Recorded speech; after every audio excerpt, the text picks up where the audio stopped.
Welcome back. Tamil Nadu ముఖ్యమంత్రి పీఠంపై ఎవరు కూర్చోబోతున్నారనే దాదాపుగా ఇవాళ తేలిపోయే అవకాశం ఉంటుందా? మరికొద్ది క్షణాల్లో జయలలిత అక్రమాస్తుల కేసుకు సంబంధించి తుది తీర్పును సుప్రీం ఇవ్వబోతోంది. ఒకవేళ తీర్పు శశికళకు అనుకూలంగా వస్తే ఆమెను సీఎం పీఠం మీద కూర్చోకుండా ఎవరు ఆపలేరనేది మనకి తెలుస్తోన్న అంశం. విశ్లేషణ పరంగా చూస్తే ఒకవేళ వ్యతిరేకంగా వస్తే సీఎం పీఠమే కాదు, ఆమె సీఎం పీఠం దూరం అవడమే కాదు, ఆమె జైలు ఊసలు కూడా లెక్కించాల్సి వస్తుంది. అప్పుడు పన్నీర్ సెల్వానికి దారి క్లియర్ అయిపోతుందా? దీనికి సంబంధించి మొత్తం దేశవ్యాప్తంగా చర్చ జరుగుతోంది. గత వారం 10 రోజులుగా జరుగుతోన్న తమిళ రాజకీయ నాటకానికి ఇవాళ తెరదించే అవకాశం ఉంటుందా, ఫుల్ స్టాప్ పడుతుందా అనేది సర్వత్రా ఉత్కంఠగా ఉంది. ఎప్పటికప్పుడు మనం దీనికి సంబంధించిన అప్డేట్స్ చూస్తూనే ఉన్నాం. రైట్, ప్రస్తుతానికి మనకి నిమిషం ఏం జరుగుతోంది అటు ఢిల్లీ సుప్రీంకోర్టు దగ్గర కానీ, లేకపోతే తమిళనాడులో కానీ, లేకపోతే ఇక్కడ హైదరాబాద్ లో, బెంగళూరులో ఏం జరుగుతోంది అనే అప్డేట్స్ అందించడానికి మన ప్రతినిధులు సిద్ధంగా ఉన్నారు. చెన్నై నుంచి పన్నీర్ సెల్వం హౌస్ దగ్గర రాఘవేంద్ర సిద్ధంగా ఉన్నారు. ఢిల్లీ సుప్రీంకోర్టు దగ్గర ప్రసాద్ సిద్ధంగా ఉన్నారు. న్యూస్ రూమ్ నుంచి ఎడిటర్ నేమాని భాస్కర్ సిద్ధంగా ఉన్నారు ఇక్కడ విశ్లేషణ అందించడానికి. ఇక గోల్డెన్ బే రిసార్ట్స్ దగ్గర నుంచి మా స్పెషల్ రిపోర్టర్ దినకర్ సిద్ధంగా ఉన్నారు. ఇక్కడ హైదరాబాద్ హైకోర్టు దగ్గర ఎక్స్పర్ట్స్ తో మా కరెస్పాండెంట్ శర్మ సిద్ధంగా ఉన్నారు. ఇక బెంగళూరు నుంచి మొత్తం ఇక్కడ వ్యవహారం అంతా బెంగళూరు కూడా ముడిపడి ఉంది. అక్కడ మా కరెస్పాండెంట్ కేశవ్ సిద్ధంగా ఉన్నారు. వాళ్ళ నుంచి అప్డేట్స్ తీసుకునే ముందు మనతో పాటు ఎస్ నగేష్ కుమార్ గారు, హిందూ మాజీ రెసిడెంట్ ఎడిటర్, సీనియర్ విశ్లేషకులు జాయిన్ అవుతున్నారు. వారితో మాట్లాడదాం. నగేష్ గారు, గత వారం 10 రోజులుగా తమిళనాడు అనేది ప్రధాన అంశం, ఏ చర్చల్లో అయినా వార్తల్లో అయినా. అయితే ఇవాళ సుప్రీం తీర్పు మరి కొద్ది నిమిషాల్లో రాబోతోంది. ఇవాళతో ఫుల్ స్టాప్ పడే అవకాశం ఉంటుందా? మీ అంచనా ఏమిటి? ఒకవేళ అనుకూలంగా వస్తే ఏం జరుగుతుంది, వ్యతిరేకంగా వస్తే ఏం జరగచ్చు? అంటే ఇవాళ ఫుల్ స్టాప్ కేసు వరకు ఫుల్ స్టాప్ పడుతుంది. రాజకీయం దానికి ఇంకా చాలా ప్రక్రియ ఉంది. ఇప్పుడు ఏమిటంటే ముకుల్ రోహత్గి ఏమన్నారంటే హౌస్ లో పెట్టి దానికి కాంపోజిట్ ఫ్లోర్ టెస్ట్ చేయాలి. అంటే ఇంతకుముందు జరిగిన ఉత్తరప్రదేశ్ ఎగ్జాంపుల్ లో కళ్యాణ్ సింగ్ అండ్ జగదేంబ పాల్ అప్పుడు ఏం చేశారంటే వాళ్ళు మాకు ఇద్దరికి బలం ఉన్నారంటే అసలు యాక్చువల్ గా బ్యాలెట్ బాక్స్ వేసి మీరు మీ ఓటు వేయండి అనేది అన్నారు. దాని తర్వాత దాంట్లో ఏమైంది, కళ్యాణ్ సింగ్ గెలిచారు. 225 ఓట్స్ ఆయనకు వచ్చి, ఈయనకి 195 ఓట్స్ వచ్చాయి. సో ఒక 30 ఓట్లతో గెలిచారు. మన ఉత్తరాఖండ్ లో కూడాను కాంపోజిట్ ఫ్లోర్ టెస్ట్ లో ఏమన్నారంటే, దీంట్లో చాలా అది ఇంపార్టెంట్ థింగ్ గమనించవలసింది ఏమిటంటే, ఈ యాంటీ డిఫెక్షన్ లా దీని వరకు దాన్ని పక్కన పెట్టమన్నారు. సో యాంటీ డిఫెక్షన్ లా వర్తించదు. సో ఇప్పుడు కూడా ఇక్కడ కాంపోజిట్ ఫ్లోర్ టెస్ట్ నిజం బలం. ఇది తీర్పు తర్వాత యాక్చువల్ గా ఇప్పుడు మనకు ఉత్కంఠ కలిగించే అంశం ఏంటంటే మరి కొద్ది నిమిషాల్లో ఏం తేలబోతుంది అనేది. అంటే జయలలిత అక్రమాస్తుల కేసులో ఇవిడ A2 గా ఉన్నారు. A1 గా ఉన్న జయలలిత వారు ఇప్పుడు లేరు కాబట్టి A2 గా ఉన్న శశికళ కి సంబంధించి మొత్తం ఇప్పుడు చుట్టూ తిరుగుతుందా, ఏ రకంగా ఉండే అవకాశం ఉంది? అంట్లో ఇద్దరు న్యాయమూర్తులు ఉంటారు బెంచ్ లో. సో వాళ్ళు డిఫర్ అయ్యే అవకాశం ఉంటుందా? డిఫర్ అయితే ఎలా ఉంటుంది, ఇద్దరు ఒకటే ఇస్తే ఎలా ఉంటుందని ఇప్పుడు చాలా కీలకమైన అంశంగా మారింది. ఇప్పుడు గమ్మత్ ఏంటంటే ఈ తీర్పు జయలలిత మీద కూడా పడుతుంది. ఎందుకైతే కేసు క్లోజ్ అయిపోయిన తర్వాత జయలలిత గారు చనిపోయారు. సో ఇప్పుడు చేయకపోతే అది అబేట్ అయిపోయేది, ఆ కేసు పోయేది. ఇప్పుడు ఏదైతే పన్నీర్ సెల్వం వాళ్ళు కేసు శశికళకి అగేన్స్ట్ గా రావాలంటున్నారో అది జయలలితకి అగేన్స్ట్ కూడా వస్తుంది. సరే, అది just only matter of academic discussion. But point ఏంటంటే ఇప్పుడు ఉన్న వాళ్ళు 4 ఉన్నారు. ఈ 4 మీద తీర్పు వస్తుంది, అనుకూలంగానో ప్రతికూలంగానో. అయితే దీంట్లో చాలా ఢిల్లీ బ్యూరో ప్రసాద్ చెప్పినట్టే చాలా పర్మిటేషన్స్, కాంబినేషన్స్ ఉన్నాయి. ఒకటేమో ఇద్దరు ఒకే తీర్పు ఇవ్వడం. బట్ అది అవుతుందా లేదా అనేది మనకి డౌట్ వస్తున్నాయి. ఎందుకైతే నేను కాజ్ లిస్ట్ పెట్టిన ప్రకారం ఈయన ఘోషును రాయ్ ఇద్దరు పేర్లు వేరే వేరేగా పెట్టారు. నార్మల్ గా ఎవరైతే జడ్జ్మెంట్ చదువుతారో వాళ్ళ పేరే పెడతారు, రెండో వాళ్ళ పేరు పెట్టరు అనమాట. ఇక్కడ 2 పేర్లు పెట్టారంటే ఒక అవకాశం ఉంది, పాసిబిలిటీ ఉంది, ఇద్దరు వేరే వేరే జడ్జ్మెంట్ ఇస్తారేమో. ఈ జడ్జ్మెంట్ కూడా చాలా రకాలుగా ఉన్నాయి. ఇద్దరు కలిసి ఒకే జడ్జ్మెంట్ ఇస్తారా, వేరే వేరేగా ఇస్తారా? ఒకళ్ళేమో కర్ణాటక హైకోర్టు రెఫర్ చేయమంటారా లేదా అని ఒక 7-8 పర్మిటేషన్స్ అండ్ కాంబినేషన్స్ ఉన్నాయి. బట్ ఈ 7-8 అయితే ఉన్నాయో, ఇవాళ అన్ని పత్రికల్లో వచ్చే 7-8 పర్మిటేషన్స్ కాంబినేషన్, ఎక్కువ పర్మిటేషన్ కాంబినేషన్లో శశికళకి అవకాశం లేనట్టుగా కనబడుతున్నది. ఎలాగంటే ఆవిడ ఒక కర్ణాటక హైకోర్టుకు వెళ్తే కూడా ఆవిడకి పెద్ద రిలీఫ్ లేదు. 3 జడ్జి బెంచ్కి మళ్ళీ వెళ్తే ఇప్పుడే ఒకవేళ ఇద్దరికి డిఫర్ అయింది అనుకోండి, 3 జడ్జి బెంచ్కి వెళ్తుంది. 3 జడ్జి బెంచ్కి వెళ్తే మళ్ళీ కేసు మొత్తం వినాలి. A to Z మళ్ళీ వినాలి కేసు. దీనికి కనీసం 2 సంవత్సరాలైనా పడుతుంది. సో ఇప్పుడు గవర్నర్ ఒక స్టాండ్ తీసుకున్నారు, ఇమీడియట్ గా ఆవిడకి ఎన్నికయ్యే అవకాశం లేదని. ఇదే ఒకవేళ 2 years పడితే ఆవిడకి అవకాశం ఉంటుంది. 6 నెలల్లో ఆవిడ ఎమ్మెల్యే కావాలని ఏదైతే 164 సబ్సెక్షన్ 4లో ఏదైతే కాన్స్టిట్యూషన్ లో ఉంది ఆవిడ ఎన్నిక అయిపోతుంది. సో ఆవిడకి అడ్వాంటేజ్ ఉంటుంది. కానీ మళ్ళీ కర్ణాటక హైకోర్టుకి వెళ్తే అది కొంచెం డౌట్ఫుల్, నాకు దాని గురించి తెలియదు. కర్ణాటక హైకోర్టుకి రెఫర్ చేస్తే మళ్ళా ఏదైతే లోవర్ కోర్టులో తీర్పు ఉందో అది it will kick in. Right, చూద్దాం ఏం జరుగుతుందనేది. జయలలిత అక్రమాస్తుల కేసుపై విచారణ జరిపిన కర్ణాటక హైకోర్టు ఆమెతో పాటు మిగతా నిందితులకు క్లీన్ చిట్ ఇచ్చింది. దీన్ని కర్ణాటక ప్రభుత్వం సుప్రీంకోర్టు సవాల్ చేయడంతో ఇవాళ తీర్పు రాబోతోంది. కర్ణాటక హైకోర్టులో కేసు సాగిన తీర్పు, దానికి సంబంధించి అంశాలకు సంబంధించి పూర్తి డీటెయిల్స్ మా బెంగళూరు ప్రతినిధి కేశవ్ రిపోర్ట్ చేస్తారు. కేశవ్.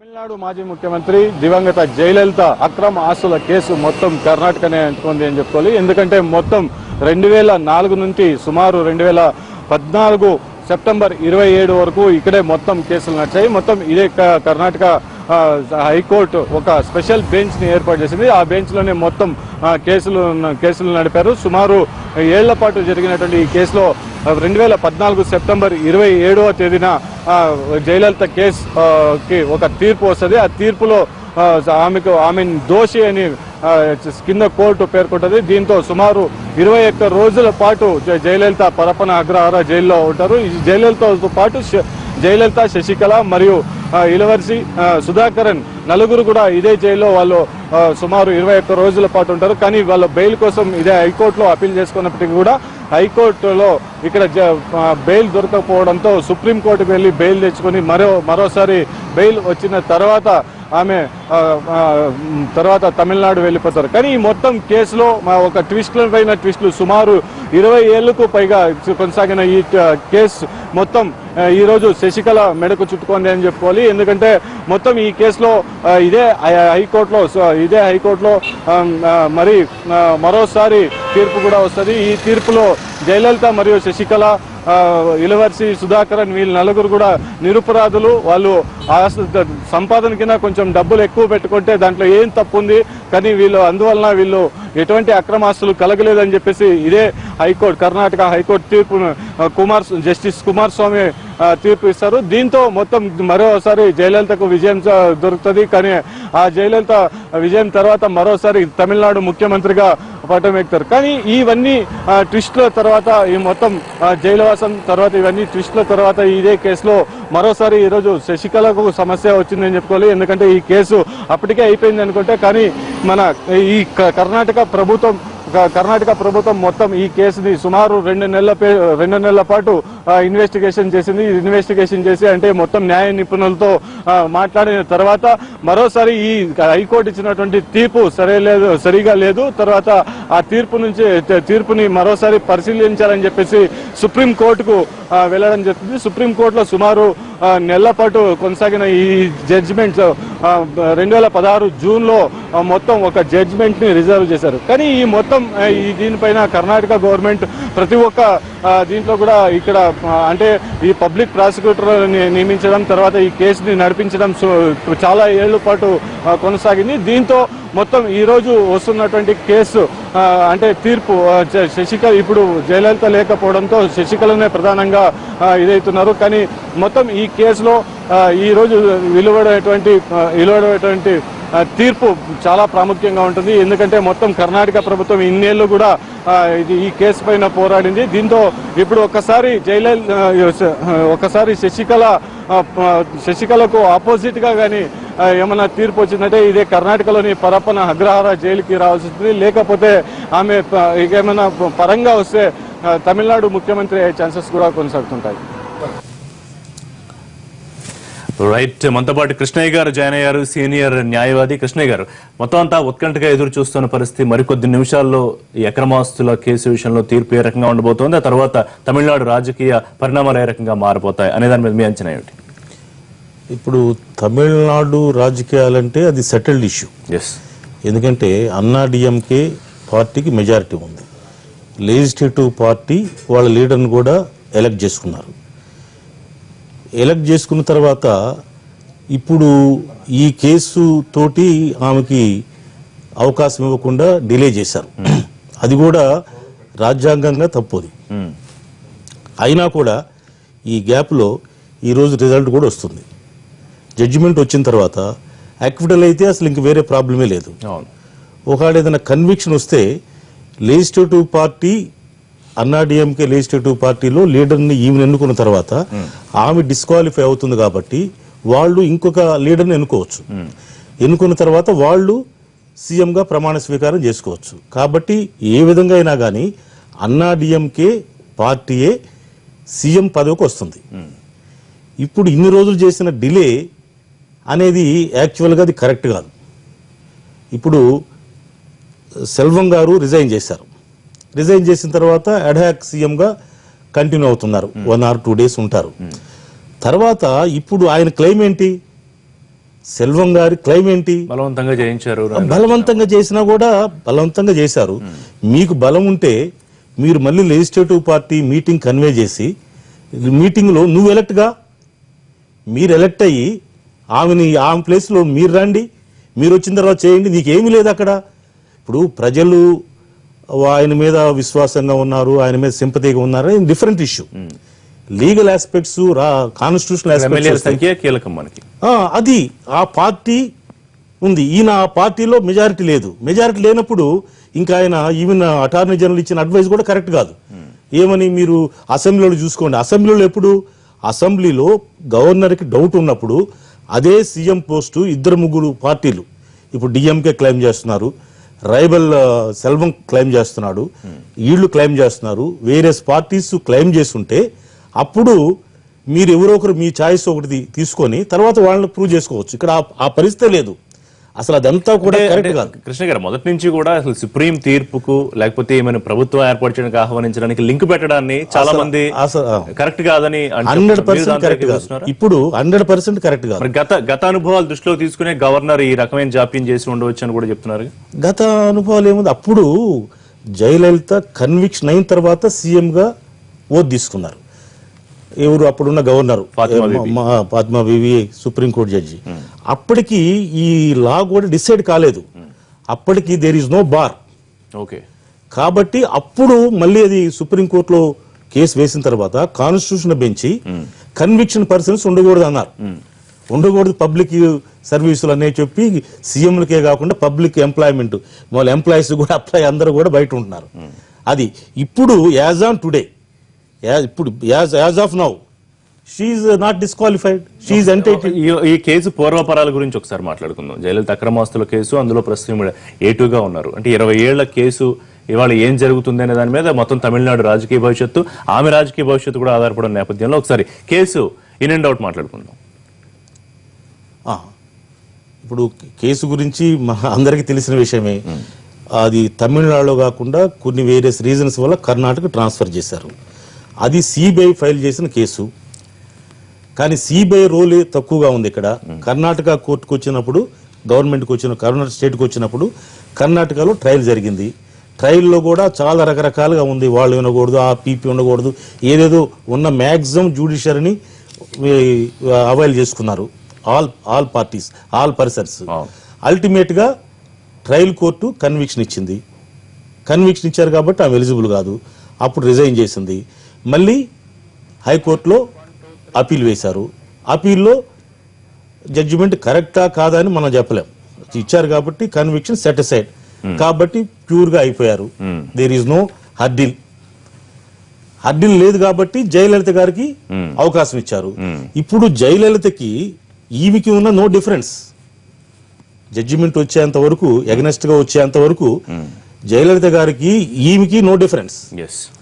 ఇప్పుడు జయలలిత లేదా? ఈరోజు జడ్జిమెంట్ వస్తుందని జయలలిత రిజైన్ చేసి ఉండేదా చనిపోకుండా ఉంటే? Meaningless, illogical. అంటే ఇప్పుడు ఇవన్నీ కూడా నేనేదో చెప్పడం కాదు, అందరికీ తెలుసు. ఇది అందరికీ తెలుసు. బీజేపీ పార్టీ లీగాలిటీ అందరికీ తెలుసు. ఇది రాజ్యాంగ పోస్టు ఉన్నటువంటి గవర్నర్ గారికి కూడా తెలుసు. కాకపోతే అన్ఫార్చునేట్ గా ఏమవుతుందంటే ఇండియాలో ఈ political appointments, governor post political appointment. Political appointment ఏంటి? అన్బయాస్డ్ గా ఉండాలి. ఎక్కడ ఉంటున్నారు? మీకు చాలా అన్బయాస్డ్ గా ఉండాల్సిన స్పీకర్స్ ఉండటం లేదు. ఇటువంటి పోస్టులు ఉండలేదు. ఓన్లీ జ్యుడిషియరీలోనే అటువంటిది ఉంటుంది. ఈవెన్ జ్యుడిషియరీకి వీళ్ళకి నో డిఫరెన్స్. వాళ్ళు ఒకటే అన్బయాస్డ్గా ఉండాలా. మీరు ఈ రోజు ఏదో పార్టీలో ఉంటారు, రేపు ఆ కాన్స్టిట్యూషనల్ పోస్ట్ వచ్చినప్పుడు మీరు ఓతే తీసుకుంటున్నారు, కానీ యు ఆర్ నాట్ ఫాలోయింగ్ లేదంటే మీరు ఎట్లా చెప్పాలా తెలియదు. అది మీకున్న డిస్క్రిప్షన్ పవర్. ఆ డిస్క్రిప్షన్ పవర్ కరెక్ట్ గా యూజ్ చేస్తున్నారా, మీ పార్టీకి యూజ్ చేసుకుంటున్నారా, ఇంకో విధంగా చేస్తున్నారా అనేది పెద్ద డిస్కషన్ జరగదు. జయలలిత ఈ రోజు బతికుంటే దిగిపోవాలి కదండి, అంటే కన్విక్షన్ వచ్చుంటే అంతే. అదే ఉండేవారు, రిజైన్ చేసి ఉండేవారు కాదు కదా అనేది వారు చెప్పే పాయింట్.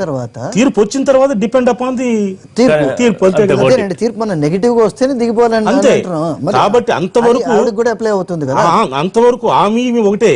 నేను చెప్పేది ఏంటంటే 10:30 జడ్జిమెంట్ ప్రొనౌన్స్ చేసేంత వరకు ఆమె ఒకటే. రైట్. మా ఎడిటర్ న్యూస్ రూమ్ నుంచి నెమాని భాస్కర్ సిద్ధంగా ఉన్నారు మరిన్ని అప్డేట్స్ అందించడానికి. భాస్కర్, ఏం జరిగే అవకాశం ఉందని మీరు అనుకుంటున్నారు? ఒకటి, సుప్రీంకోర్టు తీర్పుకి శశికళ ముఖ్యమంత్రి కాకుండా ఉండడానికి ఇప్పటి వరకు శాసనసభాపక్ష నేతగా ఉన్నారు కాబట్టి ఆపడానికి సంబంధం లేదనేది ఇక్కడ న్యాయ నిపుణులు చెబుతున్నమాట. సరే, ఎనీవే దానికి లింక్ పెట్టిన నేపథ్యంలో కొద్ది క్షణాల్లో తీర్పు రానున్న నేపథ్యంలో పరిణామాలు ఎటు నుంచి ఎటు మారచ్చు?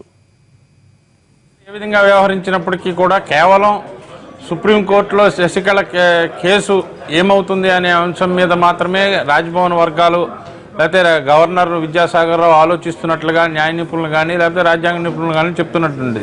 ఇది రాజ్యాంగపరమైనదా కాదా అనే అంశాన్ని పక్కన పెట్టినట్లయితే కాసేపట్లో శశికళ రాజకీయ భవితవ్యం తేలిపోనుంది. అంటే ఈ గతంలో A1గా ఉన్నటువంటి ఎవరైతే దివంగత నేత జయలలిత ఉన్నారో, జయలలితతో పాటు A2గా శశికళ, మరో ఇద్దరు ఈ కేసులో నిందితులు.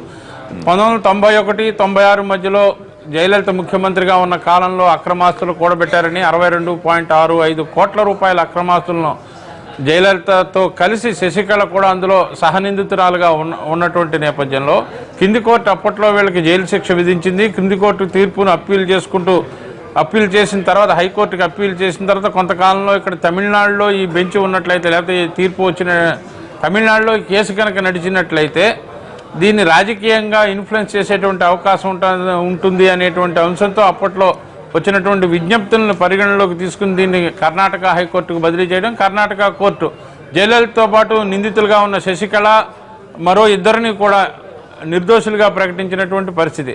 అయితే దీన్ని కర్ణాటక హైకోర్టు కర్ణాటక రాష్ట్ర ప్రభుత్వం ఈ హైకోర్టు ఇచ్చినటువంటి తీర్పుపై అప్పీలుకు వెళ్లిన నేపథ్యంలో మరి కాసేపట్లో ఇద్దరు సభ్యులతో కూడినటువంటి ధర్మాసనం ఏమైతే తీర్పిస్తుంది అనేటువంటిది కాస్త ఉత్కంఠగానే ఉంది. శశికళను కనుక నిర్దోషిగా ప్రకటించినట్లయితే ఆమె ముఖ్యమంత్రి పదవిని అధిష్ఠించేందుకు మార్గం పూర్తిగా సుగమం అవుతుంది. అప్పుడు ఇంతకంటే గవర్నర్ ఇంకా వేచి చూసేటువంటి పరిస్థితి ఉండదు. తక్షణం శశికళను ప్రభుత్వం ఏర్పాటు చేయాల్సిందిగా ఆహ్వానించాల్సినటువంటి అవసరం ఉంది. ఒకవేళ శశికళ కనుక దోషిగా కోర్టు ప్రకటించినట్లయితే తమిళనాడు రాజకీయాల్లో మళ్లీ సంక్షోభం ఏర్పడేటువంటి పరిస్థితి. శశికళకు మద్దతు ఇచ్చినటువంటి 119 మంది ఎమ్మెల్యేలు, అంటే అధికారిక లెక్కల ప్రకారం నిన్న పోలీసులు కోర్టుకు సబ్మిట్ చేసింది 119 మంది ఎమ్మెల్యేలు శశికళ శిబిరంలో ఉన్నారని చెప్తున్నారు. కాబట్టి శశికళకు మద్దతు ఇచ్చినటువంటి 119 మంది ఎమ్మెల్యేలు మరో కొత్త నేతకు ఏఐడిఎంకేలో శశికళ ప్రతిపాదించేటువంటి కొత్త నేతకు మద్దతు ఇస్తారా, ఇవ్వరా? లేదంటే ఏఐడిఎంకే 2గా చీలిపోతుందా? మెజారిటీ సభ్యులు మళ్ళీ పన్నీర్ సెల్వం వెళ్ళిపోతారా అనేటువంటి అనేక పరిణామాలు చోటు చేసుకునేటువంటి అవకాశం ఉంటుంది. అయితే ఇప్పటి వరకు పన్నీర్ సెల్వం వరకు చూసినట్లయితే గడచిన వారం రోజులుగా కూడా దాదాపుగా గవర్నర్ పన్నీర్ సెల్వానికి బల నిరూపణకు కానీ తన శిబిరాన్ని బలోపేతం చేసుకునే విషయంలో కానీ ఒక అవకాశం ఇచ్చినట్లే లెక్క. అయితే ఆ అవకాశాన్ని పన్నీర్ సెల్వం పూర్తి స్థాయిలో సద్వినియోగం చేసుకున్నట్లుగా కనిపించలేదు. ఎందుకంటే ఒక కేంద్రం మద్దతు తెర వెనుక నడుస్తోంది. కేంద్ర మద్దతుతోటే శశికళ ముఖ్యమంత్రిగా కాకుండా అడ్డుకుంటున్నారు. పన్నీర్ సెల్వానికి తెర వెనుక మద్దతు డిఎంకే నుంచి ఉంది, కేంద్రం నుంచి ఉంది అని చెబుతున్నప్పటికీ కూడా నెంబర్ గేమ్ దగ్గరికి వచ్చేటప్పటికి ఎమ్మెల్యేల సంఖ్య శశికళ వర్గంలోనే ఉన్నారు. శశికళ నుంచి కనీసం 30-40 మంది ఎమ్మెల్యేలను అదనంగా కూడగొట్టుకోవడంలో కూడా పన్నీర్ సెల్వం విఫలమయ్యారనేటువంటిది చాలా స్పష్టంగా తెలుస్తోంది. ఎంతసేపు పన్నీర్ సెల్వం చెప్తున్నది ఏంటంటే ఫ్లోర్ ఆఫ్ ది హౌస్లో మెజారిటీ నిరూపించుకునేటువంటి అవకాశం తనకి ఇచ్చినట్లయితే అక్కడ తనకు మద్దతు ఇచ్చేందుకు ఎమ్మెల్యేలు సిద్ధంగా ఉన్నారు అనేటువంటిది ఒకటి. లేదంటే రహస్య ఓటింగ్ కనుక పెట్టినట్లయితే రహస్య ఓటింగ్ ద్వారా శశికళ శిబిరంలో ఉన్నటువంటి మెజారిటీ ఎమ్మెల్యేలు తనకు మద్దతు ఇస్తారు అనేటువంటిది పన్నీర్ సెల్వం చెప్తున్నటువంటిది. అయితే ఏమైనా ప్రస్తుతం నెంబర్ గేమ్లో చూసినట్లయితే ఖచ్చితంగా ఫోర్ ఫ్రంట్లో శశికళ ఉన్నారు. శశికళను కనుక కోర్టు నిర్దోషిగా ప్రకటించినట్లయితే తమిళనాడులో గత 10 రోజులుగా ఏర్పడినటువంటి రాజకీయ సంక్షోభానికి తెరపడేటువంటి అవకాశం ఉంది. Paritosh. Yes, thank you Bhaskar. మరిన్ని అప్డేట్స్ మేము తీసుకునే ప్రయత్నం చేస్తాం. రైట్, నగేష్ గారు, ఒకటి పన్నీర్ సెల్వానికి దాదాపుగా వారం 10 రోజులు గవర్నర్ సమయం ఇచ్చారని అనుకుందాం. ఇచ్చినా కూడా పన్నీర్ సెల్వం తనకి కావాల్సిన బలాన్ని మద్దతును ఎమ్మెల్యేల రూపంలో కూడగట్టుకోలేకపోవడం కారణం ఏంటి? అంటే ఎమ్మెల్యేలు అక్కడ నిర్బంధించి ఉన్నారు కాబట్టి నేను తెచ్చుకోలేకపోయాను, రేపు అసెంబ్లీలో టెస్ట్ పెడితే నేనే విన్ అవుతాననేది పన్నీర్ చెప్తున్నమాట. దాన్ని వాస్తవంగా చూడాల్సిన అవసరం ఉందా? డెఫినెట్లీ అండి. అంటే ఒకటి ఉంది, అక్కడ నిర్బంధించారు అందుకు రావట్లేదా అని ఒకటి. కానీ ఒకటి ఉంది శశికళ ఫేవర్లోని, రేపు ఒకవేళ ఓటింగ్ అయినా కూడాను పన్నీర్ సెల్వంకి 119 మంది ఎవరైతే ఇప్పుడు ఆవిడ తరఫున ఉన్నట్టుగా పోలీసు నిర్ధారించిందో వాళ్ళంతా ఇటు వచ్చే ప్రసక్తి లేదు. ఒక రాజకీయ సంక్షోభం రేపు వస్తుంది. ఇప్పుడు లెక్కలు ఏం చెప్తున్నారంటే అక్కడ ఇప్పుడున్న వాళ్ళల్లో 119 మందిలో 90 మంది హార్డ్ కోర్ శశికళతోనే ఉంటారు. ఈ 90 మందికి టికెట్లు ఆవిడకి ఇచ్చింది. వాళ్ళు టికెట్లు ఇచ్చినంత మాత్రం వాళ్ళు లాయల్గా ఉండాలి లేదు. ఈ 90 మందిలో 30-40 మంది వాళ్ళు ఇంకా ఎట్టి పరిస్థితులుగా శశికళ జైలుకి వెళ్ళినా జైలుకి వెళ్ళకపోయినా కూడా ఆవిడని వదలరు. సో వీళ్ళంతా ఏంటంటే మనర్గుడి గ్యాంగ్ అనమాట. ఇప్పుడు ఆవిడ పెద్ద కుటుంబం ఉంది, వాళ్ళ మంచికో చెడుకో వాళ్ళంతా శశికళతో ఉంటారు. అక్కడ ప్రాబ్లం వస్తుంది రేపు పన్నీర్ సెల్వంకి. ఒక 30 మంది రాకపోతే ఆయన ప్రభుత్వం ఎట్లా ఫామ్ చేస్తాడు? ఎప్పుడు ఫామ్ చేయాలి? డిఎంకే సహాయం చేస్తే కానీ ఫామ్ చేయదు. సో ఒక క్రైసిస్ అనేది రేపు వస్తున్నది. సో దీని ప్రెసిడెంట్ ఇప్పుడు శరవణన్ ఒక ఎమ్మెల్యే ఎవరైతే ఆయన